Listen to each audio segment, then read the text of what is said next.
You are significant. You have seeds of greatness inside of you. You are not on accident, you are on purpose. You are here for a very divine, special purpose. And we are going to talk in this podcast about evidence that you are significant.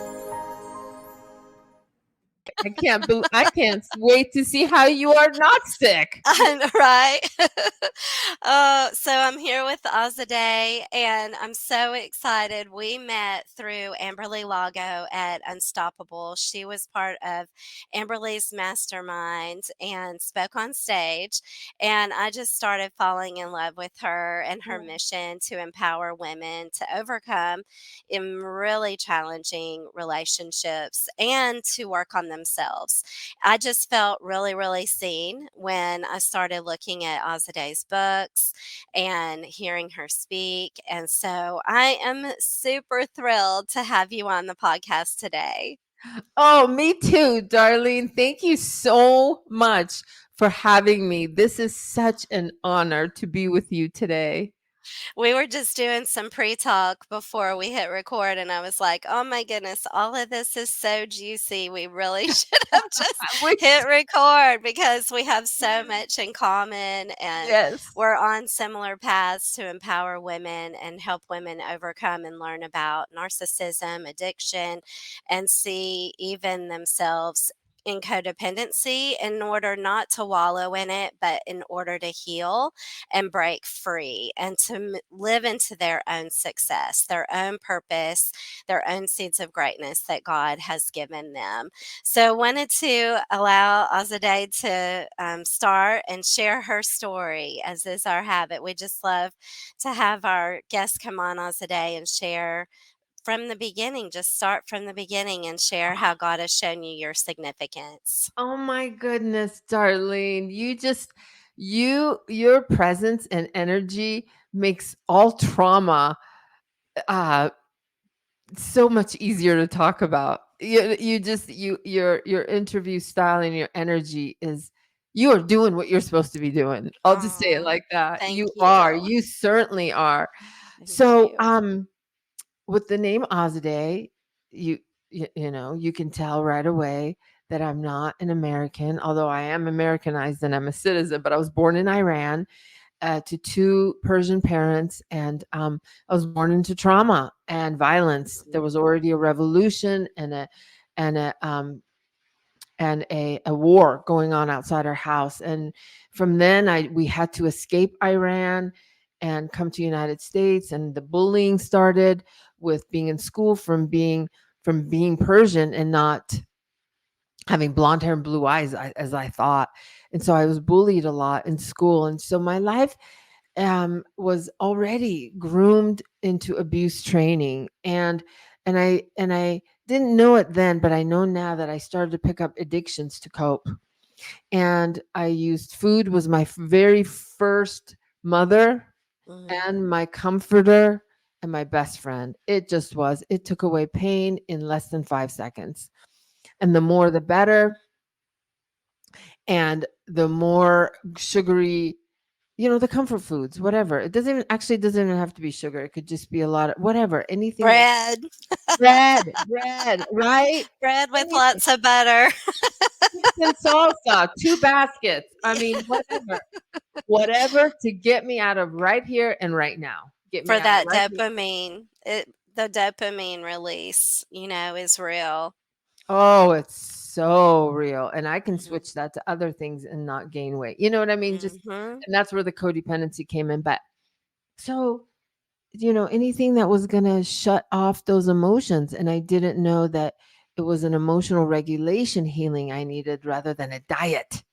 Mm. And I went to many food recovery programs, all kinds of stuff. But so, in order to stop the food, I picked up drugs, meth, and diet pills and alcohol to stop the food. And it worked for a while until it didn't. And so I continued with the abusive relationships.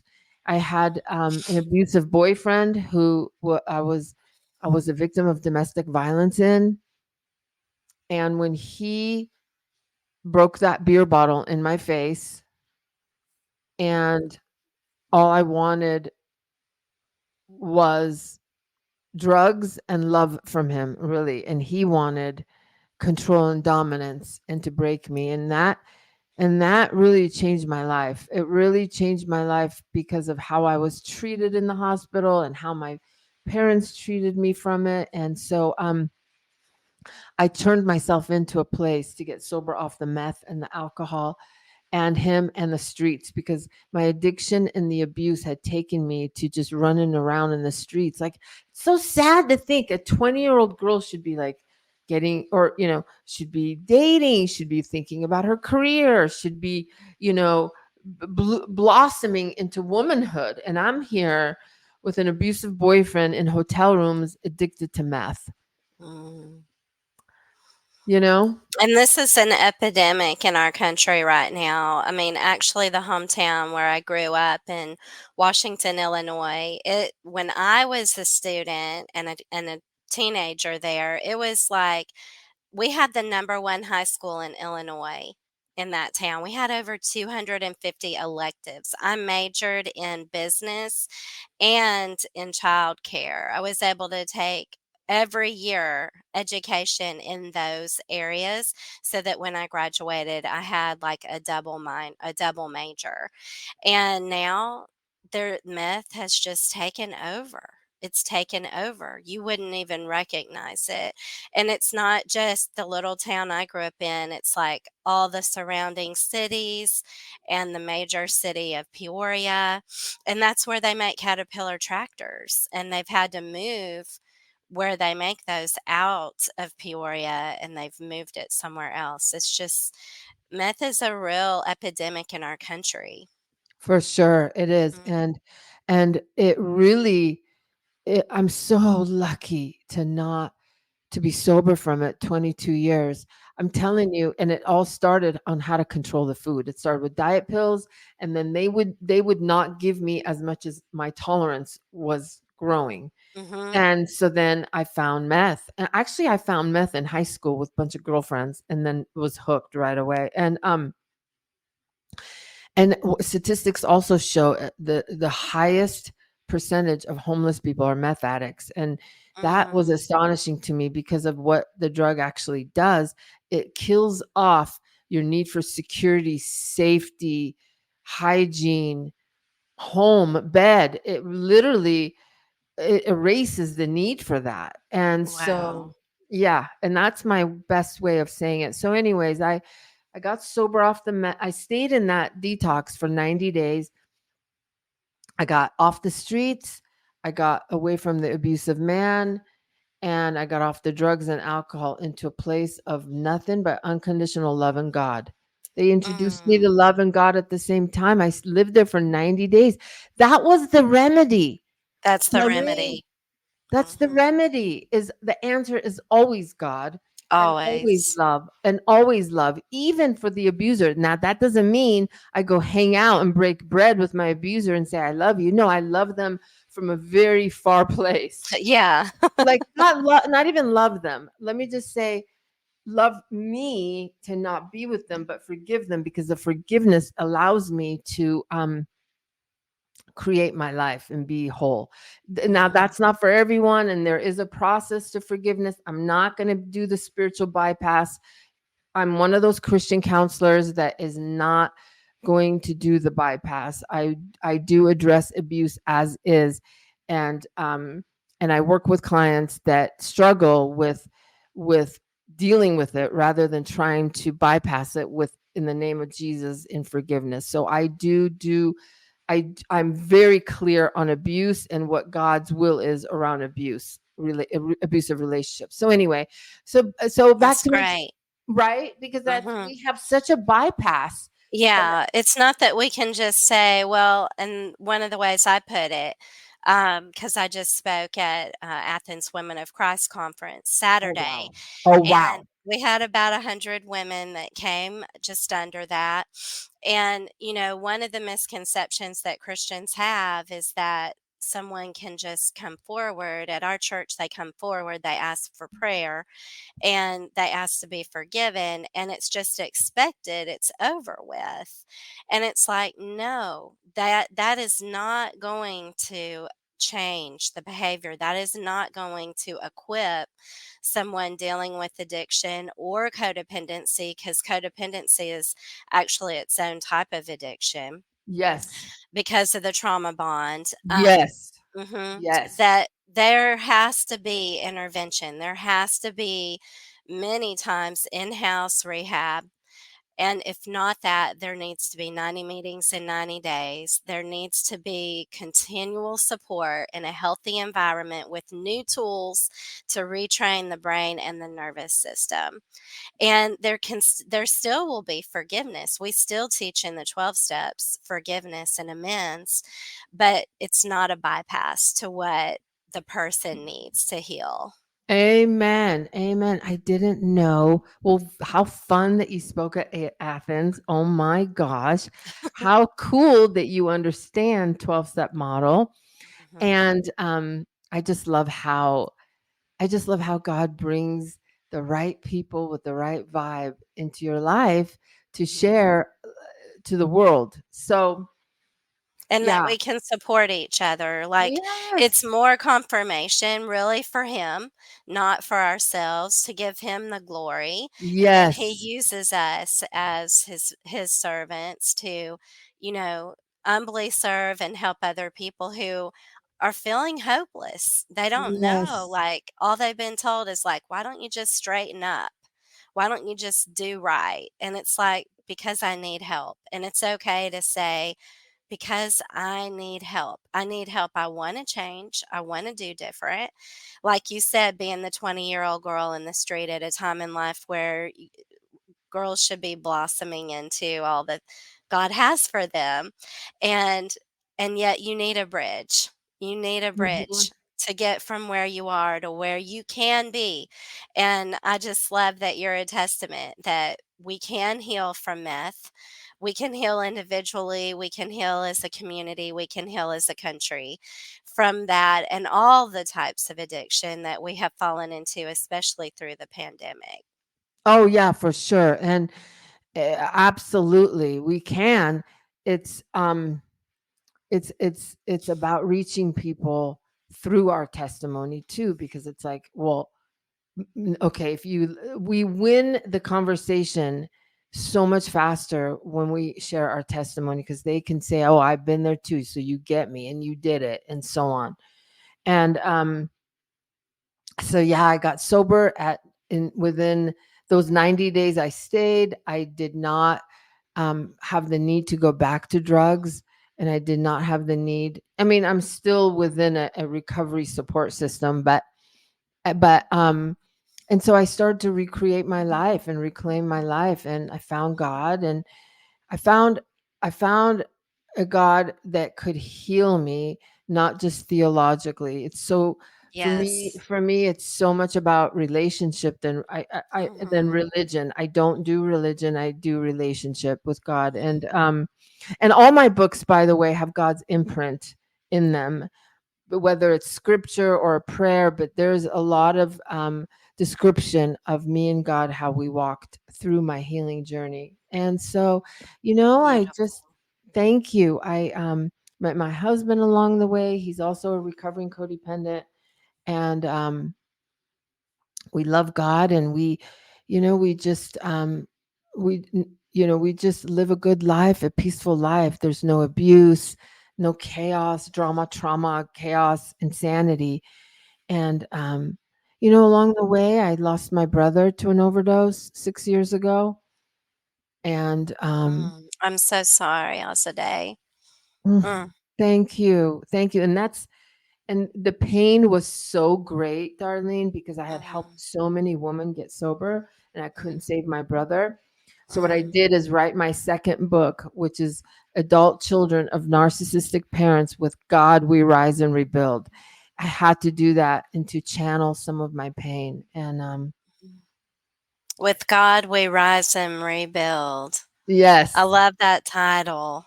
thank you. Wow. Thank you. Yeah.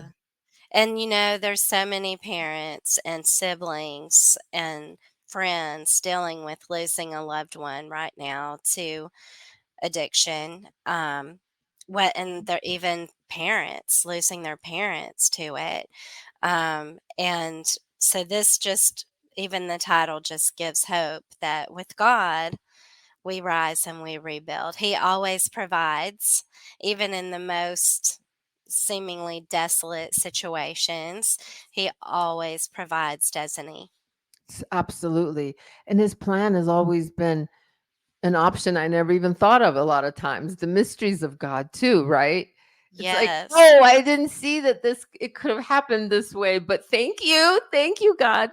Yeah, I love what you said in the beginning of our podcast. You said, let's let let's let be led. Yes. Be led. Let God lead. You know, Mhm. Mhm. and y'all may hear me sniffle a little bit in today's podcast because I'm a little bit under the weather, but I'm okay. I'm good. So Oh, oh good. Oh good. Oh. my editor may be able to take them out. She may not be, but Oh, we like to keep it real. we're keeping it real. We're keeping it real. Absolutely. Absolutely, But darling. that's how life is. I mean, it's full of ups and downs, and I really appreciate you sharing so authentically about losing your brother and how hard that is, and how hard, I mean, even though you go through the hard grieving, we all still have our moments where we just feel that loss more. I lost my mom in the pandemic. She passed away with COVID. She had Oh. other health issues, um, but when she got COVID, it was just that last thing. And as time has marched forward, now that happened she passed away February 12th of 22, and that's really still not very long ago. Um, and I think it really took about a year for me to even begin to feel the grieving. Felt so much relief for her because she had suffered for so long in her illness. She had basically been ill, on some level all of my childhood and all of my adult life as well. And so just seeing her progressively be more sick and more disabled, I just felt so much joy that she was released from the human body, from the suffering, and that she was with Jesus. I could just see her dancing with him or right at his feet, just being hugged by him, being just exactly where she wanted to be.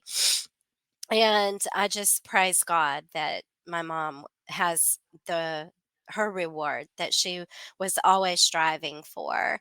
But as time goes by, we still have these moments as humans where we miss them, and we just wish that we could ask them a question, or spend their birthday with them or a holiday with them and things like that.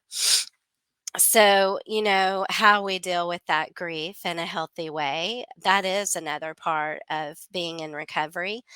And so, like, I just saw the flowers on her grave needed to be redone, or called the florist and said, "Hey, will you please make my mom's, grave a new flower arrangement?" She said, "Absolutely." And I said, "I want it something bright for summer." Because my mom loved bright colors, and she also loved pastels, which is what she has had. But just, and I truly feel like, I don't even know, there's a lot of varying opinions about, can the dead see us, can they hear us? But whatever the case is, I just know that my mom has joy, and there's nothing that can take her joy away from her now. Mm. How do you picture your brother now? Oh, goodness. Thank you for sharing that. Thank you so much. And I'm so sorry for your loss, but I also love and embrace that you have a perspective of her peace and Mhm. pain-free Yes. soul dancing with God, you Mhm. know? Yes, just happy, like the essence of joy, the Yeah, essence of that, that's how I uncompromised. yeah, and that's how I feel too. You know, I had so many signs that my brother's spirit was around me, and he came to Christ shortly before he died. He was trying to figure out God, and I take a lot of pride, a healthy pride in guiding him to Christ, and so now I feel like so blessed because I know I'll see him again. I know Yes. I'll see him again in a different atmosphere with God, and so that brings me so much joy, and that he's also pain free because he was struggling with addiction, progressed codependency around highly volatile narcissists. And he was in a lot of internal and physical and mental pain. He was Mm, tortured soul. And so mhm, now I know he tried to find recovery and he had a little bit of it, but he couldn't get away from the narcissists, my parents, who I believe have very high narcissistic traits. He couldn't get away from them. And every time he did, the trauma bond called him back to the abuser, the Stockholm syndrome. And because of that level of self betrayal and self abandonment activated the addiction, which ultimately took him out. mhm. So it's an overdose, but I, as a professional, as someone that lived it, I'm very clear that it was an overdose due to narcissistic abuse. Mhm. Yeah, and that mental health factor Yeah. really does that's really what it was that got him. Yeah, that is Yeah. what got him. The trauma Yeah. bond and the withdrawals of it was too painful and no help. And and all I could do is tell him to get out of that house, get out of that house, go somewhere else. And when he finally did, he didn't have the tools and the resources and the help to walk through the trauma bond withdrawal. And so he Mhm. went back to the addiction to shut it off Yeah. because a trauma bond, the withdrawal of a trauma bond is so emotionally painful and it's constant and it takes time to let go because you can't just because you decide to leave the abuser, that's great. But you're going to have withdrawals because you are emotionally dependent on this abuser from all the ups and downs and the abuse and the love and the intermittent stuff. So he didn't have it. See, I got sober and I escaped. Mhm. I escaped and got married to a godly man and got sober and all those things. But I'll tell you this, Darlene, when he died, I was 16 years sober of drugs and alcohol and I went back to help him, to help my parents, not really remembering the severity of their abuse, the gaslighting and the psychological abuse and the emotional abuse. I was back in the garage binge eating. No, I was, and then I was like, this pain, the food's not even doing it. I need to go back to drugs and alcohol. And I almost had a relapse, but Mhm. I almost had a relapse and I was in the hospital because I had such severe um what do you call it? Gastro pains and ulcers from being around them just a couple of months. Me and my husband had to immediately find a way to get out. But I almost drank. It got really close and then I really realized, wow, and he lived here 10 years Mm. with them trying to recreate his life and get his masters. And so I just had to write a book and really be passionate about raising awareness on narcissistic abuse. And interestingly enough, I'm doing a lot of content right now on narcissist and codependency, narcissist and addiction, because we need to see the parallel. Now, it's not Mhm. always, but there is a huge un untalked about, if that's a word, about the parallel between food addiction, drug and alcohol addiction, and the relationships you're in. Big time, Yes. big time, Yes. big time, big time. Yes, and oftentimes there is that pattern that you're alluding to of the parents and then the closer relationship with either a spouse or a boyfriend, and it's like it repeats and and it digs you deeper into the trauma oftentimes as well, Oh, yeah, and because it's what you're yeah, familiar with. exactly, Ego looks exactly. for ego wants to be right, and so it looks not to keep you safe in the way we think of it. Right. It looks for the familiar. Yes. The Amen. familiar is what it feels safe in. And so even when it isn't safe and it is totally against what your real wish or goal would be, it's what it looks for, and it finds that for you, and then you're attracted to it. Ego attracts you to it so that you end up repeating the same behavior unless you get the education and the support to change your behaviors. You got to have both. You got to, and be You in can't just safety. read a book in secret. And because I get asked this question all the time, can I just do these workbooks at home? That we do for 12-step class at our 12-step recovery program. Can I just do these at home? Or they'll say, oh, I've missed 2 or 3 classes, but I'm doing my lessons at home. And it's like, you've No, got to have the support. Part of the recovery work is the class. It is coming into the the environment with other people and coming out of secret and beginning to confess. That's part of what God's formula is. James 5 says, confess your faults one to another and pray one for another so that you may be healed. The effectual, fervent prayer of a righteous one avails much.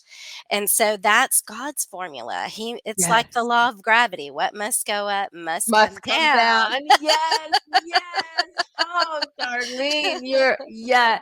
Wow, you are an amazing lady. You have a lot of understanding and wisdom around this. And I'm so thankful to be sharing this conversation with you because it's really like a breath of fresh air to be I able to feel the same way, Azadeh, because so many people they don't know these things. I'm sure you get a lot of the same questions. yeah, a lot of people do want to recover in hiding, and there's just so much power in fellowship. Fellowship. There's so much power, whether it's business, recovery, healing, leaving a narcissist, food addiction, drug and alcohol addiction, whatever. Just Shopping. shopping.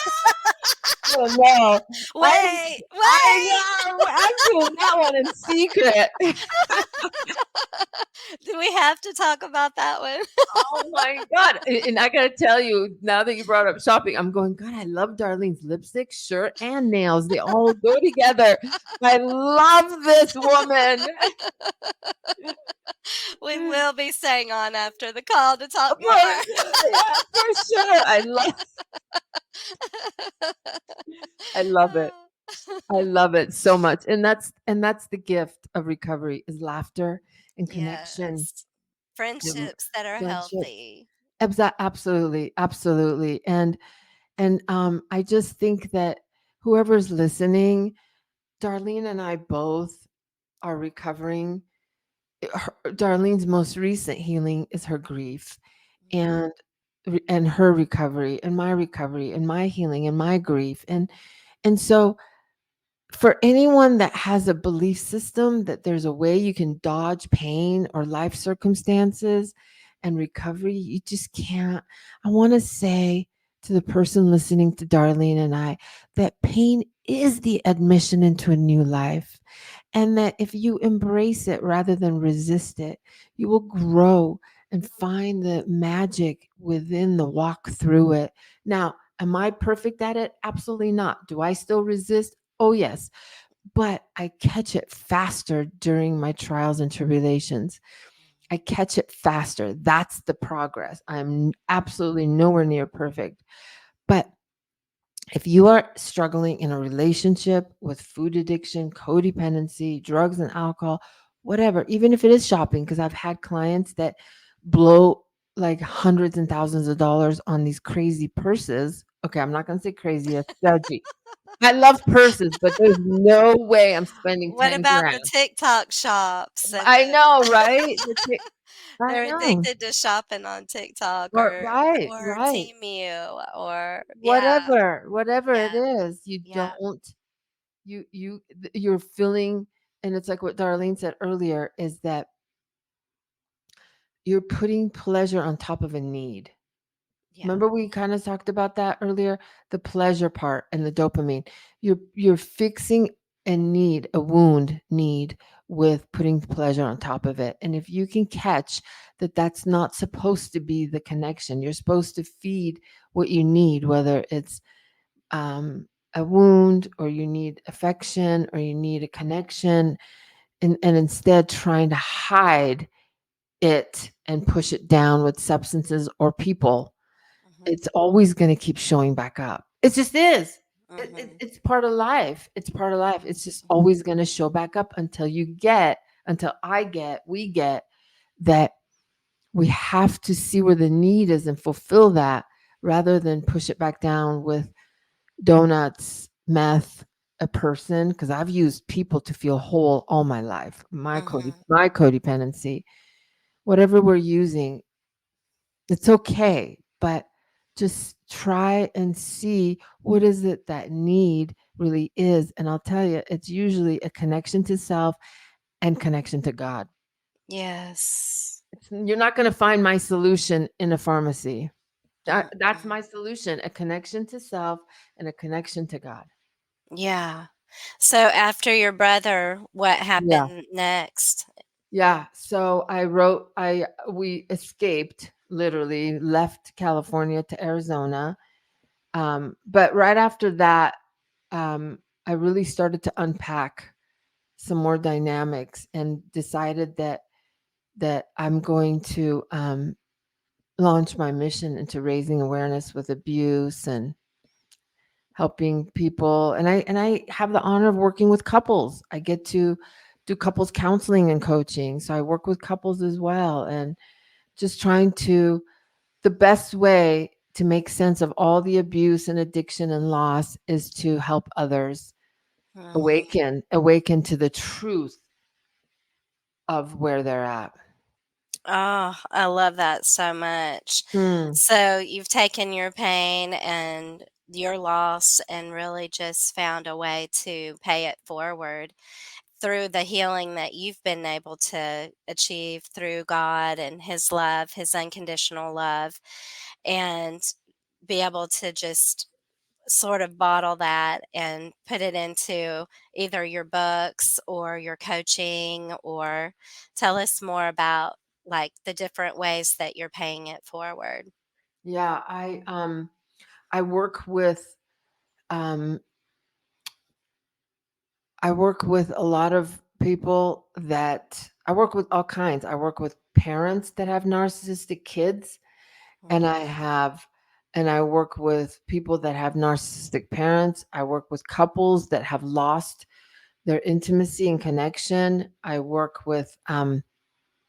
I help women in process of a divorce with a narcissist and how to create a strategy and an escape plan so that they can leave smoothly and feel safe. Mhm. I do the work. I do the emotional healing work with them, and it's not talk. It's talk is great, but that doesn't really heal our nervous system and emotions. We have to purge out the violations of our abuser.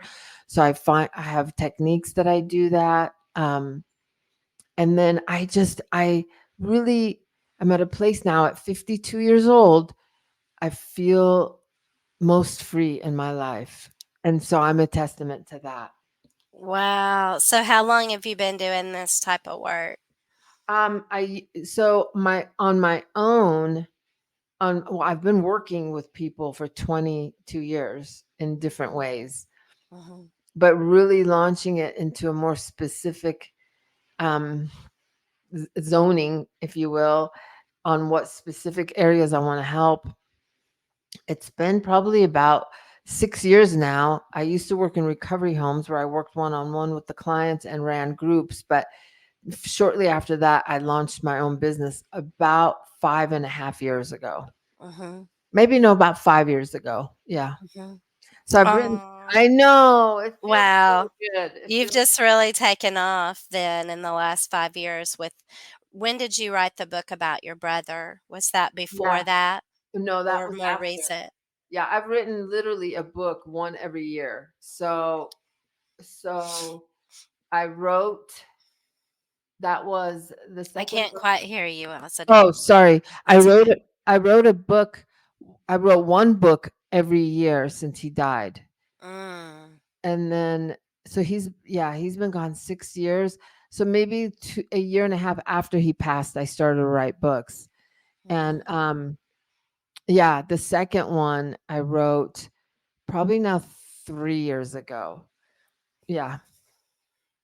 So, what are the books that you've written? You've written a book about him and that journey of rising. And then what el and I know you've written the Overcoming Codependency and Emotional Eating. Yes. Yep, Yes. Yeah, yep. and then I co-authored a book with a friend of mine. I went in as the counselor and wrote the signs and the symptoms of abuse. And then my most recent one is the 12 steps of narcissistic abuse recovery workbook. Wow. That Mhm. sounds fabulous. Yes, it's a way for people to work it with their therapist or their sponsor, or at least get started with themselves, even though I prefer, them to be in a group. But a lot of Mhm, people can't get out, they're not safe, they a lot of people in narcissistic abuse develop what is called acrophobia, where they're afraid to leave the house. mm. It's a real thing. Well, They yeah, the isolation, that's I was thinking about that when we were laughing and talking about friendship and just how healing this is. Just to be able to speak together on this Yes. podcast, what an accomplishment. Like, what a level of healing we both have reached to have podcasts, to have you writing books, because of the real serious level of isolation that I want to say cast upon us, but we don't want to stay in the victim mode. I think that's in the gaslighting stage before we understand like what is happening to me, what is being done, and working to come out of that. Narcissism, their brain has chemically been changed. And in codependency, our brain has chemically been changed. And so the fear and the behaviors that we tend to fall into or be driven to uh, act upon are chemically induced. It's not just Yes. Yes. it's not as simple as, it's mental health. It's Yes. mental, it's chemical. And so the healing is going, like you said, it's going to take time. And so I love that you acknowledge that this book, The 12 Steps of Recovery from Narcissistic Abuse, could be a starting point for someone who has real fear of leaving their house. Yeah, absolutely. Mhm, mhm, Yes, absolutely. You're right. We have to change our brains and our emotions around during the healing process. mhm. Oh, you can watch YouTube videos and those are great, but it's only going to give you 10% of what you need. You need so much more. Yeah, for Mhm. sure. And I've seen women who um, deal with a real heavy narcissist, um, even just fall into this mode of being like they're chronically sick. And that's their Yes. way of like, I can't leave the house. I'm too sick to leave. And that's their cover. I mean, they really begin to be sick, but it didn't start out that way. We all sort of have a choice. We're either fighting sickness or we're just embracing it and allowing it to like take over us. And so, having compassion, I love your compassion, Azadeh, that you have for, people that are in codependency and narcissistic abuse or addiction. Mhm. Thank you. Thank you. It's become my love. My children are narcissistic abuse, codependency, and boundaries. My three favorite things to help and work on. It's my favorite. Yeah. Yeah. Well, thank you so much for coming on today. Do you have anything coming up that you want to let our listeners know about that they can plug into? Oh, absolutely. Follow me on Break Free, Rise and Rebuild on Instagram and TikTok and Facebook and YouTube. But keep an eye out because I have a group coaching um launch Woo! coming out soon, and you guys, you're going to be like the first to hear it. It's going to be called Becoming Resilient to Toxic People. Ooh. Oh man, that sounds so good. Thank you. So, Becoming resilient to toxic people. yes. Mm. Thank So you. needed, so needed. Well, I definitely will have your Instagram handle, your TikTok handle in the show notes so people can click on it and find you very easily and keep checking back. And you have a freebie downloadable within Oh, yeah. your Instagram. Your Yes, I Instagram. do. Yes. So that way they can connect with you and send you a message or take some benefit already from what you have available there. Absolutely. Thank you so much, Darlene, for having me. You're amazing. Oh, thank you, Azadeh. I've enjoyed this so much. Thank you for listening to You Are Significant. Please leave us a review. Please leave comments, give us a like, and share this out. We appreciate you here on You Are Significant, and I cannot wait till next time to spend time with you.